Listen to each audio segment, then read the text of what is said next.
बिस्मिल्लाहिर्रहमानिर्रहीम। अस्सलाम वालेकुम नाज़रीन। प्रोग्राम क्रॉस फायर के साथ उमर शरीफ लगारी आज फिर आपकी खिदमत में हाजिर है। नाज़रीन करामी, कुछ अहम डेवलपमेंट्स आज के प्रोग्राम में डिस्कस करेंगे। प्रोग्राम के पहले चंग में सबसे पहले पाकिस्तान अफ़गानिस्तान का जो मामला बना हुआ है, ख़ास तौर पे जो ये तमाम कॉन्फ्लिक्ट बना और जो कशीदगी बॉर्डर पे बनी, उसके बाद तालिबान के ही इसरार पर जो मुज़ाकरात हुए वो मुज़ाकरात नाकाम क्यों हुए, आज इस हवाले से थोड़ा सा बात करेंगे। जो बात ख़ास तौर पे अफ़गान तालिबान जो कहते हैं कि हम तहरीरी ज़मानत नहीं देते, इसकी क्या वजह है। और दूसरी जानिब पाकिस्तान की डिप्लोमेसी अगर इस हवाले से देखें तो हम उन्हें कहते हैं कि हाँ जी, आप जो है वो अपना इन्फ्लुएंस ख़त्म करें, ख़ास तौर पे उन तमाम प्रॉक्सीज़ को जो प्रॉक्सीज़ जो है वो इंडिया के लिए सहूलतकार बनती हैं और जिसमें बहुत सारी ऐसी ऑर्गेनाइजेशंस हैं। और हमारा एक वाज़ेह स्टांस है कि पाकिस्तान जो है वो ये कभी नहीं इस चीज़ को बर्दाश्त करेगा कि अफ़गान सरज़मीन जो है वो पाकिस्तान के लिए इस्तेमाल हो। और ये वैसे एक जो अनप्रेसिडेंटेड सिनेरियो नहीं है, इसमें माजी में भी बहुत सारी ऐसे सिनेरियोज देखने को मिले। हम दोहा एग्रीमेंट की बात करें तो वो वन ऑफ द एग्जांपल है। लेकिन अब ये बात ये है कि अब ये मामला कहाँ तक जाएगा, रिटेलिएशन फिर किस तरीके से होगी पाकिस्तान की जानिब से, अब ये मामला किस तरीके से होते हैं। लेकिन बहुत सारे सोर्स इस चीज़ की इंडोर्समेंट कर रहे हैं कि ये मुज़ाकरात की जो चाल, एक ड्रामा रचाया गया अफ़गान तालिबान की जानिब से, ये सिर्फ एक चाल थी, ये सिर्फ एक उनका टाइम टेकिंग प्रोसेस था जिसके अंदर बहुत सारी चीज़ों को रीलोकेट किया जा रहा था और एक फिनोमेना, एक नया एक बनाया जा रहा था अगेंस्ट द पाकिस्तान। तो इस तरीके से किस तरीके से मामला चलेंगे, इस हवाले से डिटेल डिस्कशन करेंगे। प्रोग्राम के पहले चंक में हमारे साथ हमें ज्वाइन किया ब्रिगेडियर रिटायर्ड हारिस नमाज साहब ने। अस्सलाम वालेकुम ब्रिगेडियर साहब। वालेकुम अस्सलाम। ब्रिगेडियर साहब, बहुत शुक्रिया आपके वक्त का। मैं सबसे पहले तो ये वजह जानने की ज़रूरत है हमें, ख़ास तौर पे हमें भी और हमारी अवाम और नास को भी, कि ये एक प्रोसेस है नेगोशिएशन का और रिकॉन्सिलिएशन की तरफ मामला जाना था। लेकिन अफ़गान तालिबान जो है वो इस चीज़ पर टिक नहीं सके। जो रीज़नेबल डिमांड्स हमारी हुकूमत और हमारे ख़ारजा पॉलिसी में जो उनसे डिमांड की गई हैं, आप क्या समझते हैं the utmost important and significant reason क्या है जो अभी ये मामला सारा जो है वो सक्सेसफुल नहीं हो सका।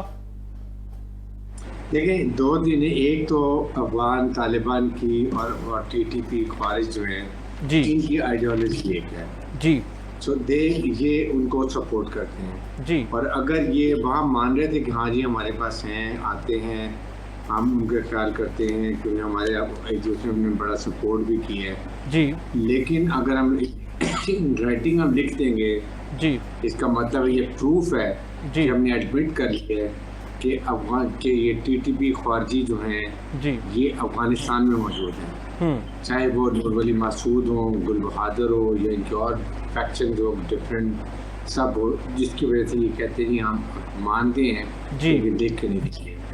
अब अगर आप लिख के नहीं देंगे और गारंटर साइन नहीं करेंगे तो कल को आपको कैसे पकड़ेंगे कि क्या मुआहदा हुआ था, क्या बात हुई थी। जी। सेकंड ये कि उसके बाद हर बात के लिए ये नेगोशिएशन में कभी लड़ाई कर रहे हैं, कभी गुस्से से बोल रहे हैं, कभी गलत लैंग्वेज इस्तेमाल कर रहे हैं, हर बात के लिए काबल रिंग कर रहे हैं, काबल से जा रहे हैं इंडिया पर, इंडिया इनकी जो है नेट वो रेंज कंट्रोल कर रहे हैं। ये बहुत अफसोस की बात कि हमारा दुश्मन आप हमारे नेबर और आप उनके से लगे हैं। चले, हमें वो भी एतराज़ नहीं है जी, आपके आप इंडिपेंडेंट कंपनी मुल्क हैं, जो मर्जी करें, बट कम अज़ कम आप उनके हाथ में खिलौना तो मत बने, उनके हाथ में टूल तो बने, उनकी प्रॉक्सी तो मत बने। आप पाकिस्तान को नुकसान पहुंचाना चाहते हैं, हमने आपके हर जगह पर आपका साथ दिया, हर मौके पे आपका साथ दिया। हम रिटर्न में आपसे एक ही चीज़, पूरे एजेंडे में एक पॉइंट था, अपनी सरजमीन आप किसी टेररिस्ट ऑर्गेनाइजेशन को इस्तेमाल ना करने दें। आप उस पर भी नहीं माना। उसके बाद हमने कहा कि आप इनको पीछे धकेल देंगे और पीछे ले जाए, दूर कर डिस्पर्स कर दें, वो भी नहीं माना। फिर उसके बाद आपके साथ ये उन्होंने मुआहदा ख़त्म कर रहे, फिर तुर्की ने और ये अपना कतर ने फिर उनको बिठाया, फिर मुलाकात की है, फिर नहीं मान रहे जी। हमें किसी बात पर आते नहीं है। और फिर सेकंड हमारे लिए प्रॉब्लम ये है कि अवाम जो है वो बेचारे कब से सफ़र कर रहे हैं, उनकी मिजरी तो और बढ़ जाएंगी अगर हम काइनेटिक ऑपरेशन करेंगे इनके एरिया में जाके, तो नुकसान तो आवाम का है, वो दोनों तरफ इधर भी पश्तून जाओ उधर भी पश्तून। ये इनको किसी ये पॉलिटिकल इंक्लूसिव गवर्नमेंट नहीं है, एथनिक बैलेंस नहीं है, ये वहाँ पे लुटेरे बैठे हुए हैं, इलेजिटमेट है, ना ये इलेक्शन कराते हैं, ना जमहूरियत लेकर आते हैं, ना दुनिया के साथ इनका कोई ताल्लुक है, ना दुनिया के सफारत ताल्लुकात हैं।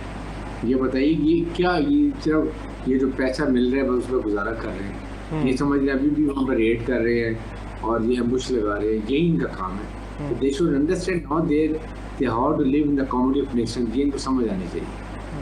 अच्छा ब्रिगेडियर साहब, आप क्या समझते हैं जो ये बात जो है वो बताई जा रही है खासतौर पे जिस तरीके से, क्या इसमें सदाकत समझते हैं आप?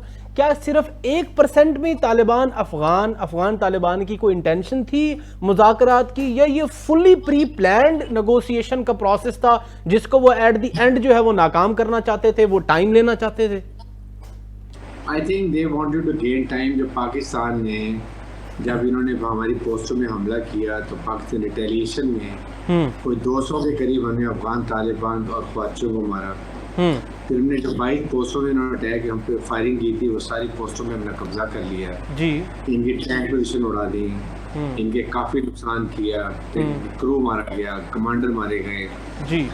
तो फिर इन्होंने खुद सफेद झंडे रेस किए, फिर इन्होंने कहा जी हमें सीज फायर हमने काम नहीं करते जी, बार बार कहा। फिर उसके बाद इन्होंने सऊदी अरब को अप्रोच किया, कतर को अप्रोच किया, फिर उन्होंने जब हमारे ब्रदरली मुल्क ने कहा तो हमने कहा ठीक है जी हम करते हैं जी। ये उसमें ये गेन टाइम कर रहे थे जिनको एक हफ्ता 10 दिन मिला है, बट दे डोंट रियलाइज कि देखें अगर हम इतनी बड़ी इंडिया की फोर्स को और एयर फोर्स को जी 6 से 8 घंटे में घुटने टेकने में मजबूर कर सकते हैं, ठीक है, तो क्या आपके ख्याल में अफगान तालिबान रजीम जो है इनके पास क्या है? कोई ना फौज इनके पास है, ना इनकी कोई ट्रेनिंग है, ना इनकी ऑपरेशन है। They are bunch of ill discipline people जो ये रेड करो भाग जो, एम्बुश करो भाग जो, इनको ये आता है करना। तो जब हम इनके ऊपर सर्जिकल स्ट्राइक करेंगे या ड्रोन फायर करेंगे, ठीक है, तो नुकसान होगा इनका तो नुकसान होगा, साथ अफगान अवाम, बिल्कुल नो डाउट, बिल्कुल दैट इज द प्रॉब्लम। हम अभी भी यही कोशिश कर रहे हैं कि किसी तरीके से Iran, China, they should come forward और पाकिस्तान ये बैठे दोबारा फिर मुज़ाकरात की कोशिश करें। लेकिन अगर ये डिले होता है तो फिर we have to go for kinetic operation, लेकिन वो ट्रुप्स मूव नहीं करेंगे, we will go for it side और ड्रोन से करेंगे। हमें पता था पोजीशन का, कहाँ ट्रेनिंग कैंप्स हैं, कहाँ इनके एटम कैंप हैं, कहाँ इनके कमांडर रहते हैं, कहाँ छुपते हैं, कहाँ दिन गुजारते हैं, कहाँ ट्रेनिंग का सब पता है। हम आपको नुकसान करेंगे और उसके बाद अगर और हम करना चाहिए तो हम आपके जो लॉजिस्टिक रोक सकते हैं, ठीक है, आपका अफगान ट्रांजिट रोक सकते हैं आप, लेकिन अवाम को परेशानी होगी, अवाम को परेशानी, इनको कोई परवाह नहीं उनकी जी, इनको सिर्फ अपनी जेबी भरनी है, पैसा कमाना है और अपने ऊपर खर्च करना है, अवाम के लिए मसाइल बनेंगे। ब्रिगेडियर साहब सर ये बताइएगा कि जैसे आपने भी इस चीज़ की तस्दीक कर दी है कि वो टाइम चाहते थे, मुझे एक चीज़ बताएं, क्या फिर हम समझें क्या हमारा ट्रस्ट मुस्लिम ब्रदर कंट्रीज़ पे इतना है कि हमने उनके एतबाद में आके नेगोशिएशन के प्रोसेस को जो है वो हमने उसको एक ग्रीन सिग्नल समझा और हमने कहा ठीक है हम मुज़ाकरात कर लेते हैं। उसके बाद यही बात ख्वाजा आसिफ साहब ने भी, सर माजरत के साथ, ख्वाजा आसिफ साहब ने भी इस बात को वाजे किया है कि इस्तांबुल मुज़ाकरात के बेनतीजा होने पर अफगान तालिबान रजीम मुसलसल बरादर ममालिक से मुज़ाकरात के लिए दरख्वास्त कर रही थी, हमने उस चीज़ को प्रोसेस को अप्लाई किया है। तो फिर आइंदा अगर ऐसी कोई वजूहात बनती है, फिर कल को कोई मुस्लिम ब्रादर कंट्री आगे आता है, तो फिर पाकिस्तान को क्या स्टांस रखना होगा सर? देखिए हम अभी भी ये एक हफ्ते में इन्होंने क्या टाइम गेन किया होगा, कुछ भी नहीं कर सकते ये जी जी, इनके पास है क्या कर लेंगे, हमें हर चीज का पता है जी। बात ये कि हम चाहते हैं हम अमन को चांस दोबारा दें, हम चाहते हैं इंडिया का खुश मत करें। इंडिया सबसे ज्यादा खुश होगा अगर अफगानिस्तान और पाकिस्तान आपस में चाहे बॉर्डर स्क्रिमिश हो या हम सर्जिकल स्ट्राइक करें, ये उसको मौका मिलेगा उछालने का जी। इसलिए पाकिस्तान हमेशा यही कोशिश कर रहा है, अभी भी चाहता है कि सेंट प्रिवेल करे अफगान तालिबान रजीम जो जी, और वो भी पॉजिटिव बात करें, और चाहे चाइना का वो डाल लें, ईरान को डाल लें, ईरान का भी स्टेक होल्डर है, चाइना भी स्टेक होल्डर है, पाकिस्तान भी है, ये चारों ममालिक बैठ के हाल निकाल लें, उसको समझाया जाए आपकी हुकूमत है, जी। आपकी जिम्मेदारी है, चाहे टीटीपी हो, दाइश हो, फितना ख्वारिज हो, फितना हिंदुस्तान हो, आपने उनको अपने मुल्क से टेररिस्ट एक्टिविटीज पाकिस्तान में नहीं करने देनी। ये आपकी प्राइम रिस्पॉन्सिबिलिटी है। जी। आपने कमिटमेंट की हुई है। इसी तरह पाकिस्तान की भी जिम्मेदारी, हम अपनी तरफ से कोई टेररिस्ट एक्टिविटी आपकी तरफ नहीं जाने, नाम भी कभी जाने दिए, नाम जाने देंगे। इसके ऊपर आपका कोई एक्सक्यूज नहीं कि वो हमारे खैर ख्वाह हैं, टीटीपी वाले हमारे आइडियोलॉजिकल भाई हैं, हमारी बड़ी मदद की है, अपने मुल्क पर रखें, पीछे ले जाएं, जितनी मेहमानदारी है उनकी करें, दिन रात उनको सुनाएं, उनको पैसा दें, खिलाएं पिलाएं, जो करना करें। They should not cross Pakistan का बॉर्डर। ये आपकी रिस्पॉन्सिबिलिटी है, इसको कमिट करें। बाकी आप सबको जहाँ मर्जी वहाँ से खिलाएं, उनको हमें कोई इतराज नहीं है। अच्छा ब्रिगेडियर साहब, सर ख्वाजा आसिफ साहब का ट्वीट आपने भी पढ़ा होगा, ये बेनतीजा मुज़ाकरात के बाद जो उन्होंने एक बड़ा सख्त जो है वो स्टांस रखा है पाकिस्तान के फॉरेन स्टांस के हवाले से, और उन्होंने ये ख़ास बात की कि ग्रेव यार्ड ऑफ एम्पायर्स की बात की। उन्होंने क्या है, उन एम्पायर्स में से पाकिस्तान कोई एम्पायर ऐसा नहीं जो जिस ख्वाहिश की जो है वो अफ़गान तालिबान है। हम इस चीज़ को समझते हैं कि अफ़गान तालिबान के अंदर या जो है वो अफ़गान सरजमीन के अंदर बहुत सारी जंगें हुई, वो सिर्फ मैदान बनी, वो उसकी जो है वो अमवात का सिलसिला नहीं बना। लेकिन मुझे इस चीज़ बताएं कि एक हम सोवियत वॉर के बाद की बात करें, एक सिलसिला ऐसा है जो प्रेसिडेंटेड है, अनप्रेसिडेंटेड नहीं है। तो इसको तो सिर्फ पाकिस्तान के लिए मसला नहीं है, ये मेरे ख्याल में जियो पॉलिटिकल सिचुएशन या इंटरनेशनल रिजीम के अंदर एक बहुत बड़ा मसला बन सकता है। इस पे आप देखें, डोनाल्ड ट्रंप साहब भी एक्नॉलेजमेंट तो कर रहे हैं पाकिस्तान की हर जगह पे, हर फोरम पे। तो आप क्या समझते हैं, the supremacy of United states of America इसमें क्या इनपुट कर सकती है सर? देखिए, इसमें यह है कि पाकिस्तान जब ये बात कर रहा है कि हम काइनेटिक ऑपरेशन करेंगे जी, उसके साथ आपकी 2-3 प्रॉन्ग स्ट्रेटजी और भी होनी चाहिए ना जी। वो आपका फॉरेन ऑफिस है जी, वो आपका गवर्नमेंट पाकिस्तान है, आप अमेरिका से बात करें कि जी ये देखें इस वक्त हम बड़ी स्ट्रॉन्ग पोजीशन में हैं, अमेरिका हमारी बात भी सुनता है जी, उनको मास्टर की तारीफ भी करते हैं जी, जो पाकिस्तान की तारीफ भी करते हैं। तो अगर हम उनको पास लेके जाएं जी कि देखें ये प्रूफ है, इंडिया इन दोनों को, खारजियों को भी और फिर हिंदुस्तान को भी सपोर्ट कर रहे हैं, पाकिस्तान को डिस्टेबलाइज कर रहे हैं जी। आप इसको नकेल डालें, इनको कंट्रोल करें and they can do it. वो कहेंगे नहीं करते तो हम आपको टेररिस्टिक कंट्री डिक्लेयर करेंगे। नंबर 2, सेकंड, साथ हमें फिर वो मिलिट्री सपोर्ट करें, हमें आर्मी पर्सन कैरियर दें, हमें नाइट फाइटिंग कैपेबिलिटी में और हमारी बढ़ा दें ताकि हम इनको और मौसर तरीके से इंतजाम कर सकें। हम अपने सर्विस सिस्टम रात को बहुत स्ट्रॉन्ग कर लें, हमें ग्राउंड रडार्स और दे दें जो मॉनिटरिंग करते हैं टुक मूवमेंट के ऊपर, ऐसी चीज़ें दे दें। उसके बाद हम ओएससी के मुमालिक के मिडिल ईस्ट पे जाते हैं, उनसे बात करते हैं, देखिए ये आप अपने इन्फ्लुएंस इस्तेमाल करें। पाकिस्तान, चाइना और Iran they should also use. तो पीस प्रोसेस अलग जगह, ऑपरेशन अलग। अभी आपके सामने जैसे फौजियों के साथ हम ऑपरेशन कर रहे हैं जी, केपी के गवर्नमेंट की एक ख्वाहिश थी जी कि आप इनसे मुज़ाकरात करें, आप अफगानिस्तान अपना वफद भेजें, तो हमने दोहा भेज दिया, बिल्कुल, हमने इस्तांबुल भेज दिया, बिल्कुल, पूरी कोशिश कर ली कि सीज फायर हो जाए, नहीं की। अब उनकी ये बात भी खत्म हो गई। 9 केपी के गवर्नमेंट को खुल के फेडरल गवर्नमेंट को सपोर्ट करना चाहिए, बिल्कुल, आप अपनी सिक्योरिटी फोर्सेस को सपोर्ट करना चाहिए, बिल्कुल। इलीगल सेक्टर में जो वो सऊदी का पैसा, स्मगलिंग का पैसा, नार्कोटिक्स का पैसा, गाड़ियों की स्मगलिंग का पैसा जो आता है वो रोका जाए, प्लस जो सहूलतकारी है वो रोक, उनको बना किया जाए, उनको पकड़ा जाए, अगर वो करते हैं तो उनके खिलाफ कार्रवाई खुद की जाए। ये दोनों की तरफ के ट्रेडर जो है वो एक वहाँ के लोगों को समझाएं कि वो अफगान तालिबान को मजबूर करें तो हमारा कारोबार तबाह हो जाएगा, आप इनको कंट्रोल करें। So there multi prong strategy जो करनी चाहिए। लड़ाई एक वन ऑप्शन है, बाकी चीज़ साथ रहनी चाहिए। अच्छा ब्रिगेडियर साहब, ज़रा ईरान के हवाले से भी बताइएगा, जो रेफ्यूजीज, जो मुहाजिरीन को पाकिस्तान ने पनाह दी, एज सेम एज ईरान भी इस चीज़ का विक्टिम है। आप क्या समझते हैं ईरान का इस हवाले से क्या स्टांस होगा जो पाकिस्तान के साथ हो रहा है? देखें, ईरान ने अफगान रेफ्यूजीज को वापस 10 लाख कर दिए थे, ठीक है, इररिस्पेक्टिव जो मर्जी हो जी। हमने बड़ी नरमी दिखाई है, हमने नरमी दिखाई था उस वक्त। हमने तकरीबन 5-6 लाख के करीब पाकिस्तान से अफगान इलीगल रेफ्यूजीज को हमने अफगानिस्तान भेजा था, ठीक है, लेकिन हमने बहुत उनका अच्छा इंतजाम किया था कि वो कम अज़ कम जब जाएं और क्रॉस करें बॉर्डर को तो पाकिस्तान की अच्छी यादें लेके जाएं, ट्रांसपोर्ट, खाना पीना, रेस्ट करना सब हमने उनको दिया। लेकिन ये नहीं हो सकता कि आप पाकिस्तान में क्रिमिनल एक्टिविटीज़ भी करें, नारकोटिक्स का काम भी करें, सहूलतकारी भी करें, नर्सरी भी हो टेररिस्ट के लिए, और हम चुप करके बैठे रहें। आप ना पाकिस्तान ताउन करें, ना पाकिस्तान के टेररिज्म को, वहाँ से क्रॉस बॉर्डर टेररिज्म को रोकें। आप कहेंगे हमारे फान जो इलीगल लोग उनको भी हम रखें, मेहमानदारी करें। कोई आप भी तो कोई एक्शन करें ना। कोई आप कहेंगे ये देखिए हमने 2 एक्शन कर लिए, आप हम 5 एक्शन करने पे तैयार हैं, लेकिन अगर आप एक भी बात नहीं मानते तो हम आपकी कैसे बातें माने, ये बताइए। बिल्कुल। अच्छा ब्रिगेडियर साहब, बड़ी कमाल की बात अपने ख़ास तौर पे केपी के गवर्नमेंट के हवाले से की है कि जो पाकिस्तान तरीके इंसाफ है उनका हमेशा से ये स्टांस रहा है कि मुज़ाकरात करने चाहिए। अब हम वो भी हरबा पाकिस्तान ने अपना लिया है और मुज़ाकरात जो है वो बेनतीजा निकले हैं।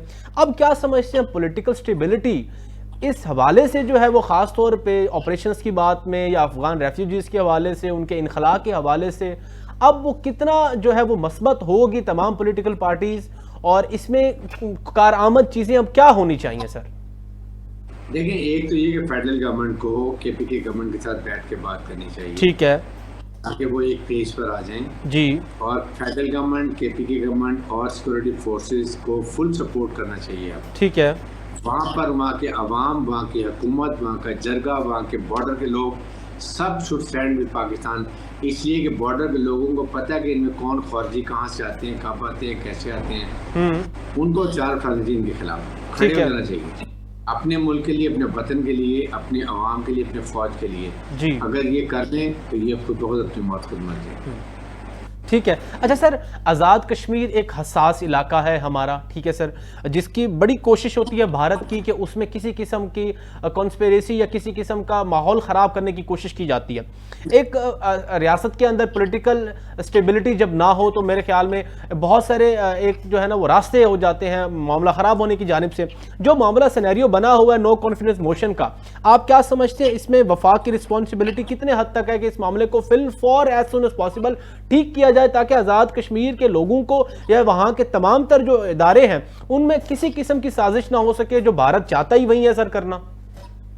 आई थिंक अभी होपफुली कल ये अदम एतमाद का वोट हो जाएगा, परसों मेरे ख्याल में इसका काउंटिंग हो जाएगी और नए प्राइम मिनिस्टर चुने जाएंगे। ये आई होप कि ये जल्दी जल्दी प्रोसेस कंप्लीट हो, क्योंकि जितनी जल्दी ये हुकूमत बनेगी उतनी जल्दी उसको वो कंट्रोल भी कर लेगी। और जो प्रॉब्लम है, हमारा दुश्मन हर वक्त चाहता है बिल्कुल कि Pakistan.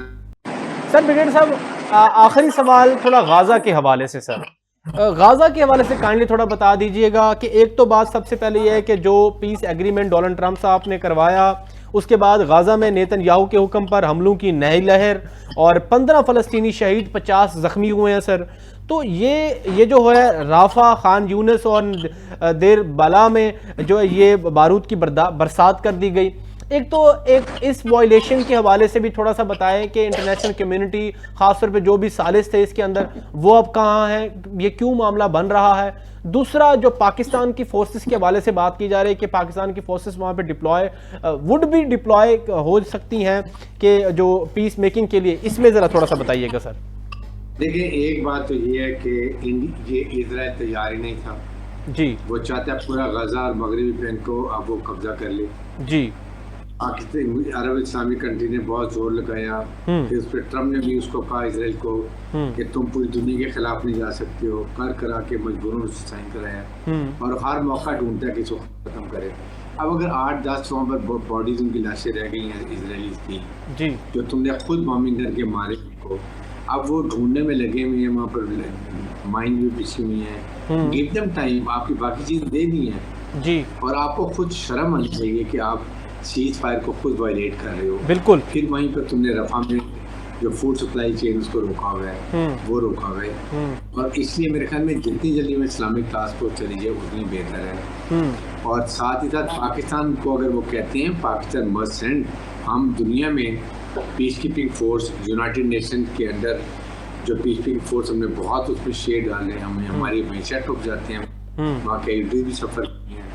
It's a good this speech के पाकिस्तान कितनी अहमियत देता है दुनिया में पीस को, अमन को, और यही हम यहाँ चाहते हैं। अगर हमें कहते हैं फोर्स जीतनी जानी है पाकिस्तान, आई एम श्योर कि वो हमारे फील्ड मार्शल आसिम मुनीर और डिफेंस मिनिस्ट्री और गवर्नमेंट ऑफ पाकिस्तान इस पर फैसला करेंगे। जो फैसला करेंगे मुल्क के लिए बेहतर होगा। बट ये बहुत ऑनर होगा क़िबले अव्वल की हिफाजत के लिए पाकिस्तानी मुसल्लह अफवाज वहाँ पर जाती हैं और दीगर इस्लामी मुल्क की भी जाती हैं और वो मिल के पैलेस्टीन की भी हिफाजत करते हैं, पैलेस्टीन अथॉरिटी की हिफाजत करते हैं और इंडिया को जो इसराइल को अपने ख़तरनाक अज़ाइम में उसको अचीव करने से दूर रखें। Thank you so much brigadier साहब, आपने टाइम दिया। नाजरीन, ख़ास तौर पे हमने जिस तरीके से आज डिस्कशन की, इससे ये चीज़ वाज़ेह होती है कि अफ़गानिस्तान का जो इशू है वो इसमें बात वही है कि लातों के भूत बातों से नहीं मानते। और ये किसी मौर्रिख ने, लिखने वाले ने क्या खूब लिखा था कि भारत को भी मुंह की खानी पड़ी थी और जो है वो अब इसको मुंह की भी खानी पड़ेगी अफ़गानिस्तान को, अगर इस तरीके से मामला चले। क्योंकि अफ़गानिस्तान और भारत इस टाइम दोनों जो है वो इंटरनेशनल रिजीम के अंदर आइसोलेशन के अंदर है, वो कोई इसके स्टांस को इंडोर्स नहीं कर रहा। और पाकिस्तान को हर जो है वो तमाम कंट्रीज़ इंटरनेशनल जो सुप्रीमेसी रखते हैं, ख़ासतौर पे हम बात करें यूनाइटेड स्टेट्स ऑफ अमेरिका की, तो वो इस चीज़ को बार बार डोनाल्ड ट्रंप हर फोरम पे जो है वो एक्नॉलेज कर रहे हैं। प्रोग्राम में एक छोटे से ब्रेक का वक्त हुआ, ब्रेक के बाद थोड़ा सा लोकल जो फ्रंट पे पॉलिटिकल मामलात हैं उस हवाले से थोड़ा सा डिस्कशन करेंगे। छोटी सी ब्रेक के बाद फिर हाजिर होते हैं।